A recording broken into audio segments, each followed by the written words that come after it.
बलात्कार के केस सिर्फ पिछले 1 वर्ष में दर्ज किए गए। यहां पे नंबर 1 है भाजपा सरकार। नंबर 1 है पूरे भारत में हमारे बुजुर्गों पे अत्याचार करने में। यहां की भाजपा सरकार नंबर 1 है। नंबर 1 है पूरे भारत में हमारे एससी, एसटी, ओबीसी व धार्मिक अल्पसंख्यक समाज पर अत्याचार करने में। नंबर 1 है मध्य प्रदेश की भाजपा सरकार। इन बातों पर शर्म आए या गुस्सा अभी समझ नहीं आता। जब मैं सुनता हूं कि यहां के गृह मंत्री इन मामलों पर सफाई देते हैं ये कहकर कि मध्य प्रदेश में जुर्म इसलिए ज्यादा दिखता है क्योंकि यहां की पुलिस सारे केस दर्ज करती है, ये कहकर कौन सा एहसान जता रहे हैं यहां के लोग। क्योंकि जहां तक मुझे याद है, अगर आपको यहां की जनता किसी सरकारी पद पर बैठाती है तो फिर आप एक जनता के सेवक और एक सरकारी नौकर होते हैं। मैं कहता हूं अगर आपसे काम नहीं होता तो छोड़ दीजिए पद। और यही सवाल मैं यहां के मुख्यमंत्री से पूछता हूं।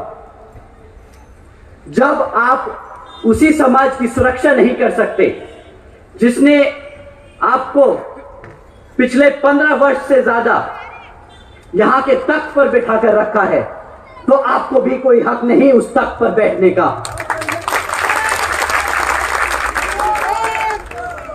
साथियों, ये गुस्सा मेरा व्यक्तिगत नहीं, यह नाराजगी मेरी व्यक्तिगत नहीं। दुखी हूं क्योंकि हमारे बहुजन समाज को जो मुख्यमंत्री के साथ साथ प्रधानमंत्री बनाने की हैसियत रखता है, ताकत रखता है, उसी समाज का शोषण होता है।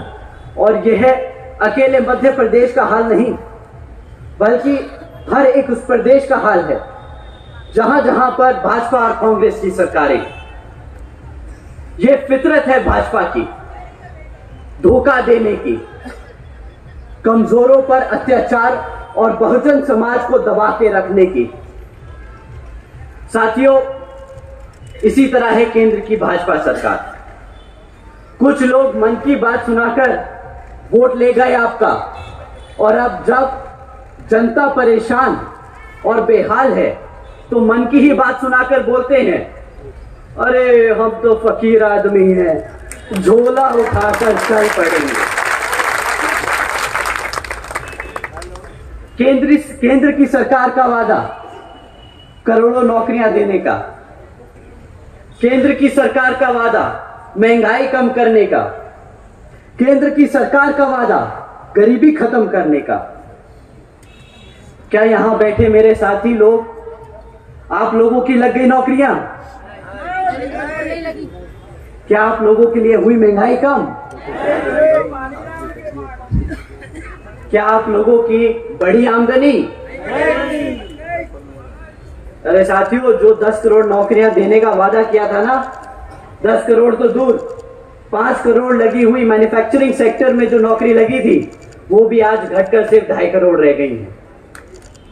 जो महंगाई का ढिंडोरा पीट रहे थे 2014 में और आम आदमी को एहसास जताने निकले थे कि भाई 50 रुपए का पेट्रोल बहुत महंगा है, भ्रष्ट है ये सरकार, आज उन्हीं सरकारों से पूछता हूं, क्यों भाई 100 रुपए का पेट्रोल आज महंगा नहीं लग रहा क्या?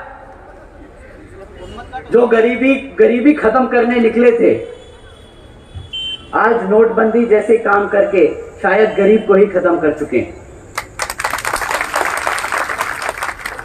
2014 में 2 करोड़ 70 लाख लोग जो गरीबी रेखा से नीचे थे, आज उनकी संख्या बढ़कर 13 करोड़ से ज्यादा हो चुकी है। हम सबको पूछना होगा यहां के प्रधानमंत्री से, क्यों अब ऐसे ही भारत की इकोनॉमी बनेगी $5 ट्रिलियन की?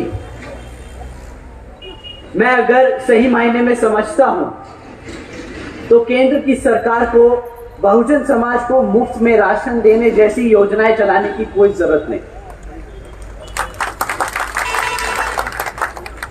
हमारे समाज को हमारे पैरों पर खड़े होने के लिए सिर्फ अवसर चाहिए, क्योंकि इतिहास गवाह है साथियों, बहुजन समाज लेने वालों में से नहीं, देने वालों में से है।